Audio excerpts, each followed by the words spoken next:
for decades, it has seemed that the political system has just kind of stood by while these enormous monopolies or near monopolies formed in all sorts of aspects of the economy, including, of course, online.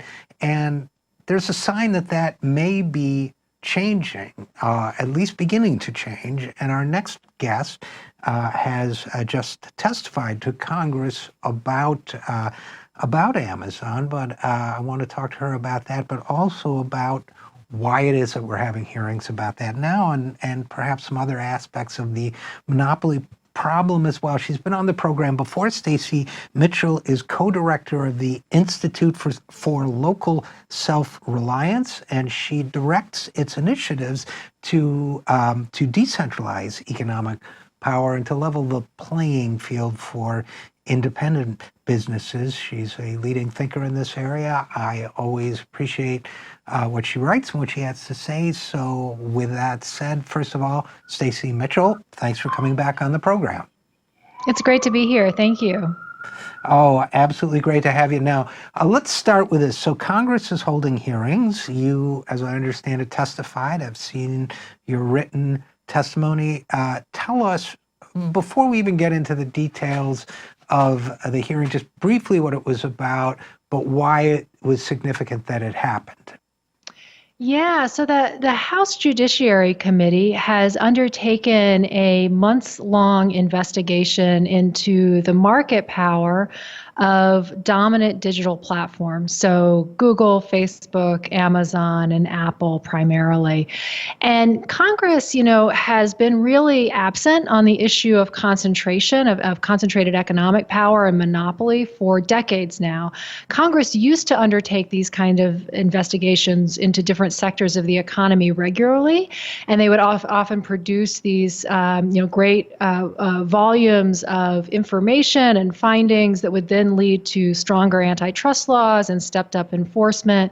And for decades, they have not been doing that. This is the first of this kind of investigation in a really long time. And so the hearings were one part of it, but it's a much broader investigation than just the hearings. So, okay, so they're undertaking an investigation. And as you say, it's the first in a long time. And one of the things that fascinates me about this is that there was a time when, in my understanding, when it was widely accepted that antitrust was an important part of a government's responsibility, that when businesses got too big, they exerted unfair pressure on suppliers, they crowded other businesses out of the market, they suppressed competition. I mean, we could go on, but there was a time when this seemed to be generally accepted that this is something that needed to be done. Congress passed bills, administrations enforced antitrust and so on.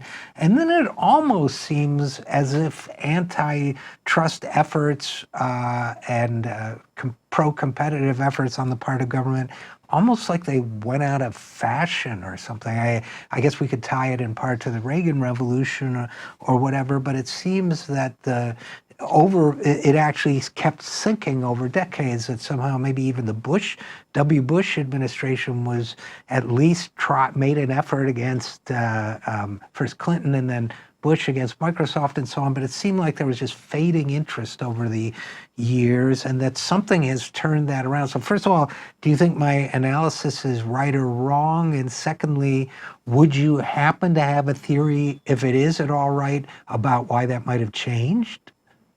Yeah, absolutely. I think you're absolutely correct that this idea of anti-monopoly policy and politics has really been part of American history since the beginning. It was very much part of the revolution against the British. When we dumped all that tea in Boston Harbor, that tea was owned by the East India Company, which was in league and using its power in conjunction with the British Parliament to really control the tea trade. And so part of that was a protest against monopoly power and against the fact that whenever you have concentrated corporate power, it ends up, translating into political power.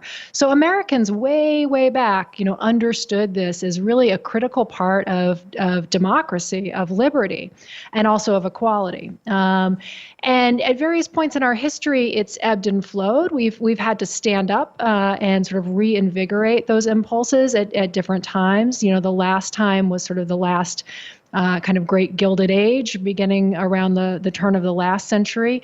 And in the 1930s, we really resurrected our anti-monopoly policy. And, I think we can correctly see the prosperity and the broad prosperity, generally speaking, of the 40s, 50s, and 60s as owing in significant part to the fact that we had strong antitrust laws, that we kept big businesses in check.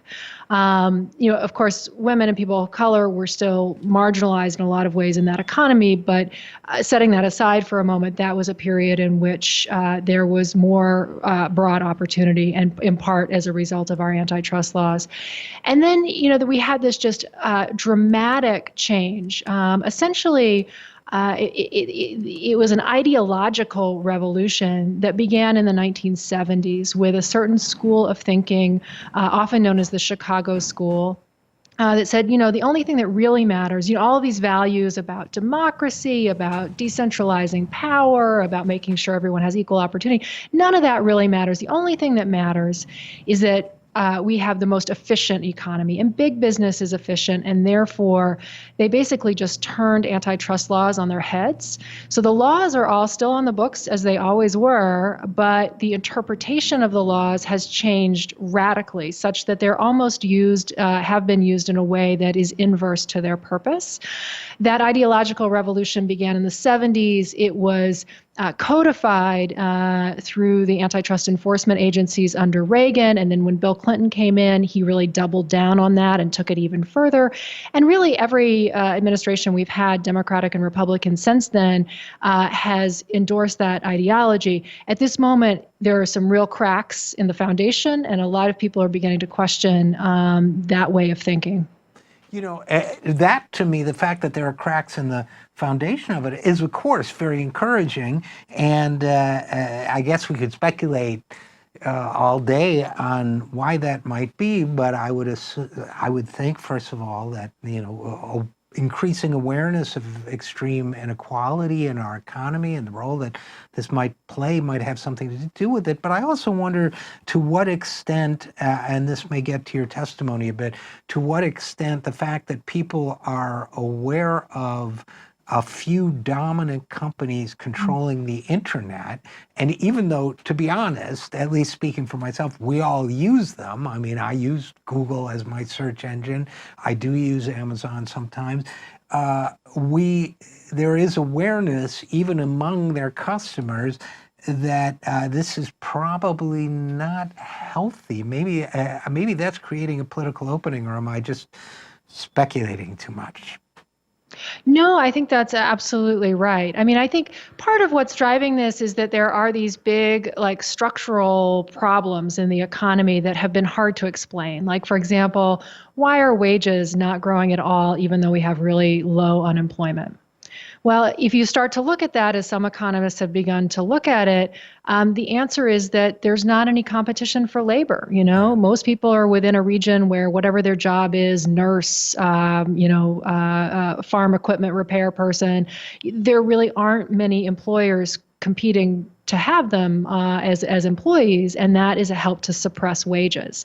So concentration, we've also had a collapse in entrepreneurship. We don't create new businesses, we're creating new businesses at a much, much lower rate today than we used to. And again, economists are looking at that and saying, well, this is a market power problem. It's hard to start a business and succeed now because there are these few companies in every sector that are basically strangling entrepreneurship. So part of what's driving this is that we're beginning to connect some of those dots and seeing the consequences. But I think you're absolutely right about the particular role that the power of these tech companies is playing in this. And the reason is that the tech companies, they're not only dominating markets, but they really are becoming the market. They are controlling markets at a kind of different more fundamental level. So in the case of Amazon, it isn't just a big retailer. Amazon actually owns the marketplace that most businesses that want to reach consumers online have to use in order to reach consumers. And so they basically own the infrastructure and therefore get to set the rules for who can be on that infrastructure and how they operate. They have a structural control over the economy. That's true with Google's control in search and also Facebook's control in the context of social media and sort of the fact that it is an intermediary for people getting news. It has that kind of power to control what people are able to see. And I think that the nature of that control, these companies have essentially become a kind of governing force, right? I mean, they can set rules. They can decide winners and losers, who gets to play. They can affect free speech. There are all kinds of things that they can do with that power that is effectively a kind of governing power. And so I think what a lot of Americans have begun to realize is that these companies aren't just dominating markets, they're actually usurping us as citizens. And that's changed the nature of the conversation. It seems to me that there are, and again, we're talking with Stacy Mitchell of the Institute for Local Self-Reliance. It seems to me that there are two aspects of this that maybe both deserve a little bit more attention as we make this evolutionary shift towards understanding the power that some of these companies have. One is what they do, what they've been doing with that power, okay? And we can point to, I've certainly, and you know far better than I, but I've certainly heard and talked about some of the stories of, for example, Amazon strangling businesses that don't play by the rules, or letting them sell on its platform and then kind of taking the market away from them in various ways. And we could, and perhaps we should talk about that. That's one aspect of it. The other, to me, that doesn't maybe get quite as much attention is what they now have the power to do, whether they've done it or not. And what I mean by that is, for example, Google. Can you imagine if I wanted to be, I don't know, a chiropractor? I'm not qualified, but I mean, if I wanted to open a chiropractic office in Baltimore, Maryland, and Google decided for whatever reason that I wouldn't show up on any Google searches of chiropractors in Maryland, I'd be out of business.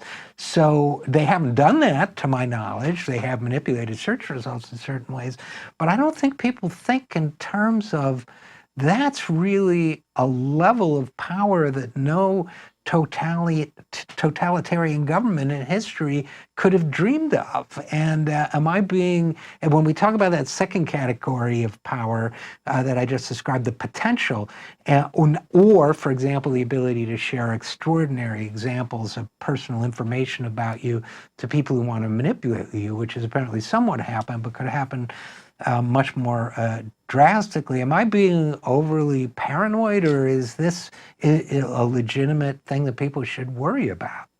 I think it's entirely legitimate, and I think the parallels, I don't want to be overblown either, but we do have to acknowledge that these companies, their model is built on massive surveillance. I mean, that's the key to all of them in terms of their business model, and using that kind of godlike view of what's going on to manipulate markets and to manipulate what's happening in ways that advantage them, that fortify their power, that ensure that there are not, competitors that are able to come against them.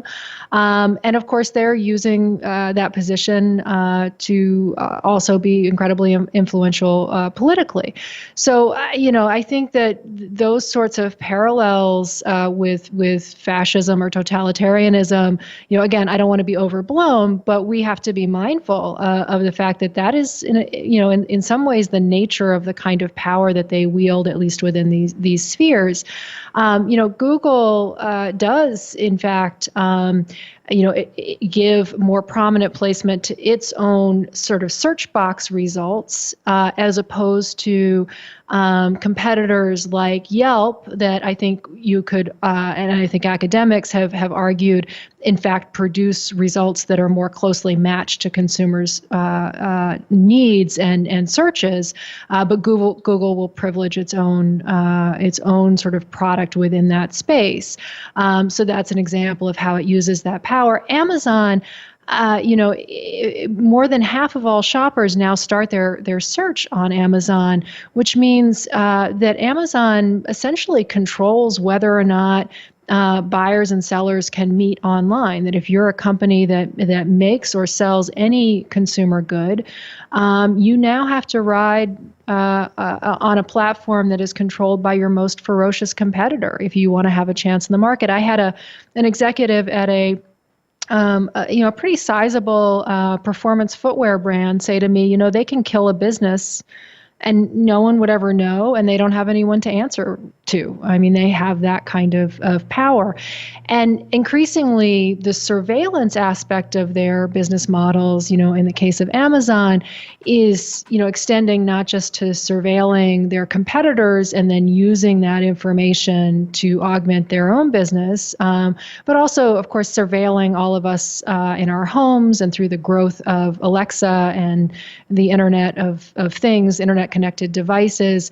They're beginning to kind of amass a lot of information. Their Ring doorbells with video cameras on the streets are now attached. That's video data that's coming into Amazon and is also connected to a lot of local law enforcement agencies. So, I don't think it's at all out of bounds to begin to become concerned about the very anti-democratic nature of these businesses.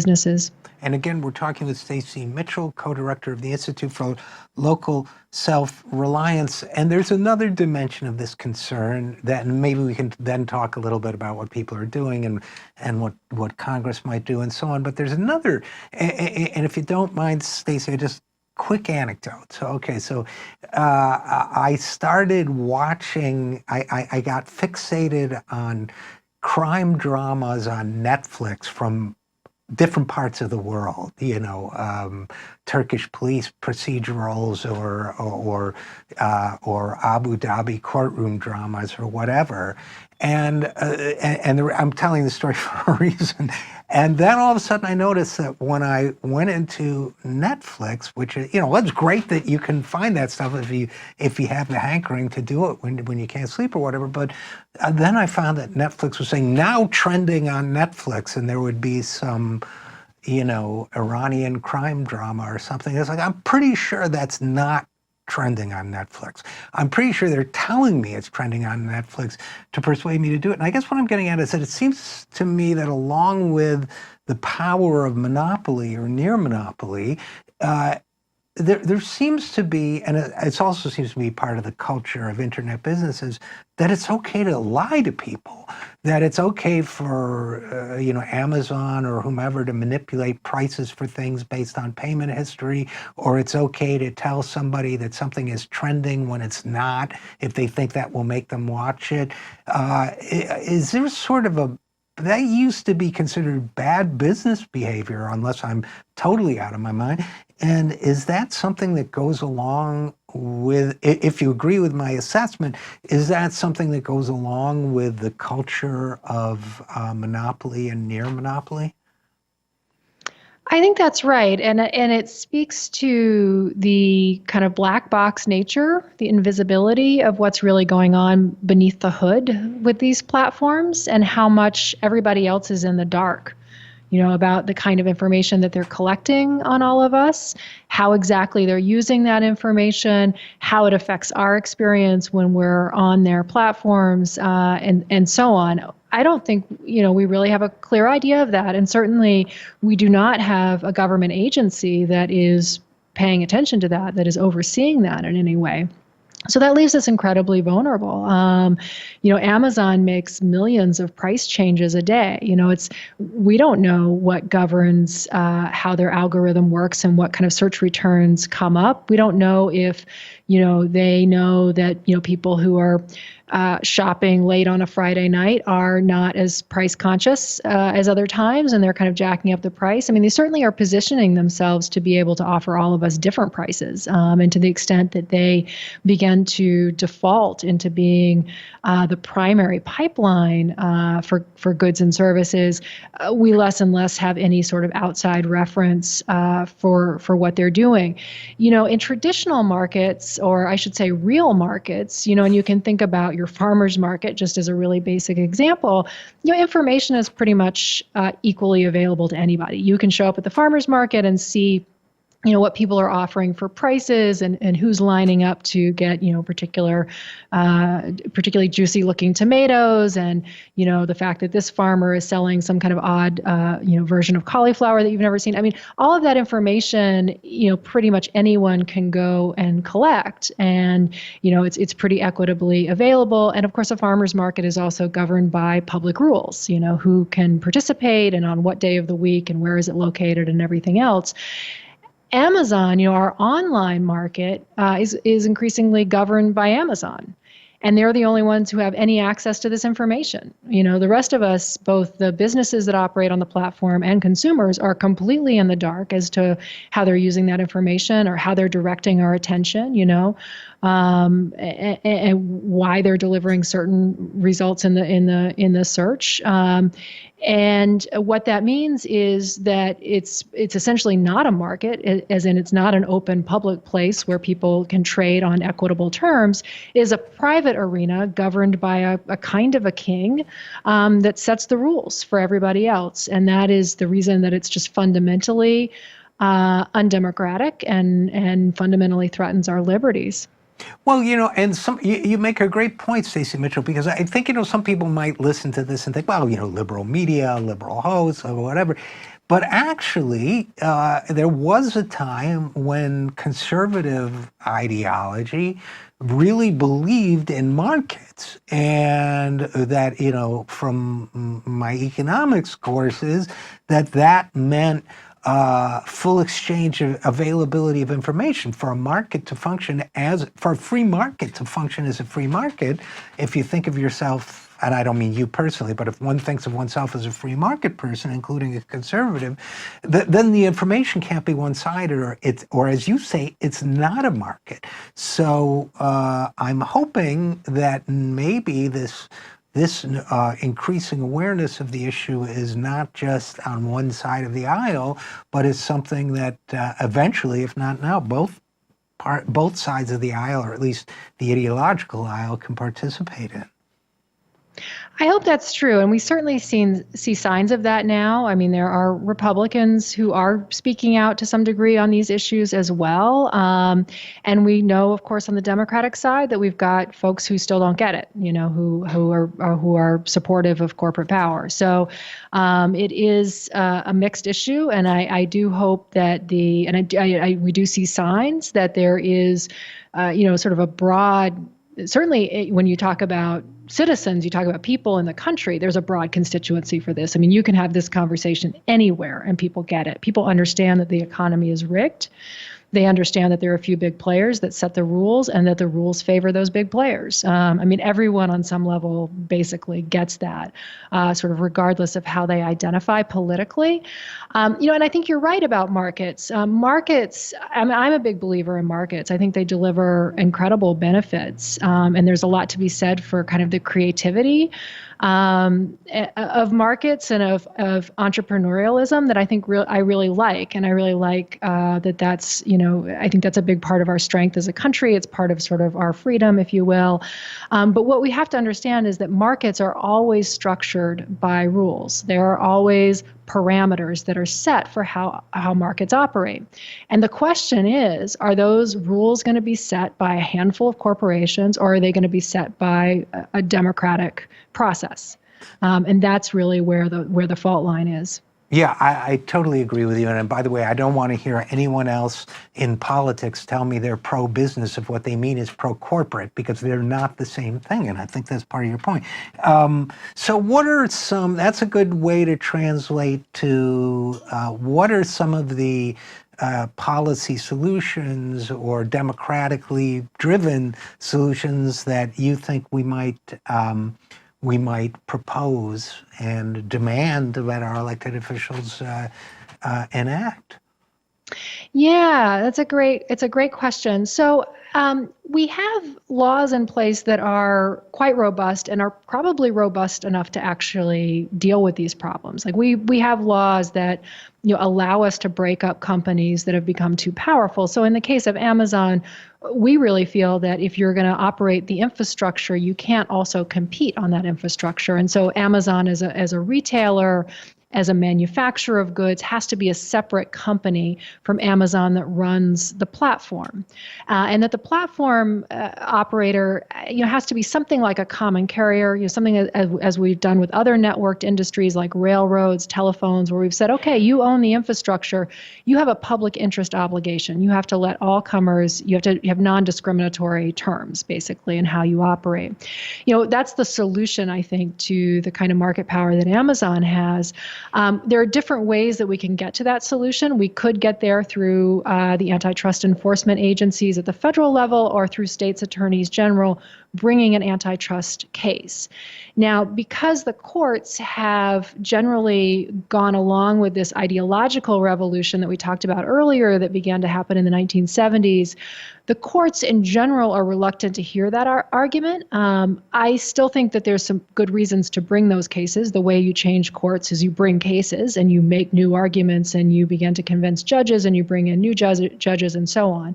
So, I think that that's an important pathway, but we could also get there perhaps more quickly through legislation enacted by Congress that clarifies that in the case of dominant digital platforms, you have to have this separation. You cannot be both the platform operator and a competitor on that platform. And perhaps in that context, it's not just the tech platforms that we want to deal with, but perhaps what we also want to do is for Congress to step in and clarify to the antitrust agencies what Congress's intention really was around these laws. We currently have a Federal Trade Commission, which is in charge of our antitrust laws, and the Department of Justice. Both of them have been doing, I would argue, a terrible job for decades, especially on the tech issue, but in lots of other sectors of the economy. So how do we get them back on the right track? And I think Congress needs to exercise some oversight, and that may even include passing legislation that strengthens our antitrust laws and clarifies their intent.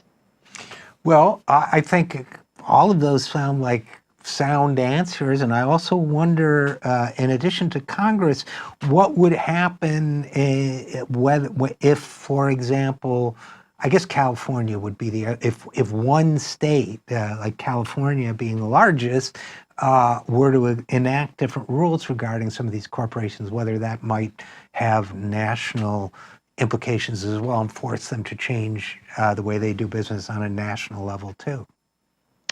Yeah, that's interesting. I certainly think that there are some avenues there, and I think people are beginning to look more closely at that. States do have their own sort of versions of antitrust laws and sort of unfair trade laws, some of which retain kind of their earlier character and have not been altered. So there's a potential to bring a case based on those laws. There's a potential to also pass laws at the state level. And I think those, as this sort of movement around anti-monopoly grows, there are more and more people looking at the potential in those avenues as well. I think what's important here just to note is that, of course, this isn't just about tech. Although for all the reasons we've been talking about, big tech is kind of driving this conversation and making the kind of perils that we're in for not addressing these issues of corporate power like all the more evident.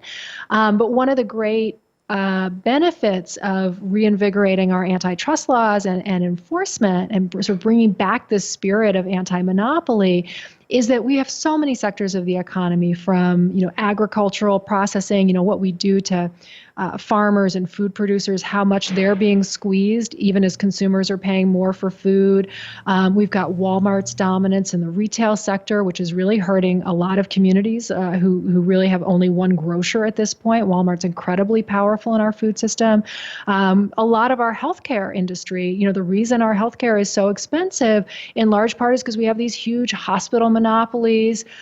We have incredibly consolidated markets. Our pharmacy benefits are controlled by two companies, one of which is CVS, which steers people to its own, pharmacy against the independent drugstores that are cheaper. One sector after another, we have these problems. And if we began to enforce these laws and to take a more vigorous approach to monopoly power, it would open up a lot of economic opportunity, innovation, entrepreneurship, and also in a lot more regions of the country than a handful of, coastal cities that are prospering. A lot of the heartland, a lot of the second-tier cities that have been left behind, it's because their businesses have been absorbed into these larger corporations, and they're no longer there, or their local farmers are being squeezed, or their small businesses are gone. I think this is really a kind of a critical pathway to regaining our local economic capacity and our prosperity. Well, now I'm sorry we didn't talk about that too, because that's so interesting. So we may in further depth, but I think that's absolutely true. And I guess my final question for you, Stacy Mitchell, would be where can people go to find out more? And is there any role for citizen action in all of this? Absolutely. So you can find out more about our work, and we have a number of reports on Amazon, on Walmart's market power. We just did a report recently, a lot of resources on monopoly in general across different sectors of the economy on our website at ilsr.org, ilsr.org. If you specifically want to learn more about Amazon, ilsr.org/Amazon will get you right there. And there is very much a role for citizen activism. One of the most important things you can do, frankly, right now is to call your member of Congress's office and say you're really concerned about this, that you're glad to hear that there's an investigation going on in the House Judiciary Committee, and you hope your member of Congress is following that and is really committed to this issue. Because I don't think yet, while this issue is sort of moving in D.C. and in sort of national media, I don't think members of Congress are clear yet that this really matters to their constituents. And so making it clear to your member of Congress that this is important to be paying attention to would be really helpful.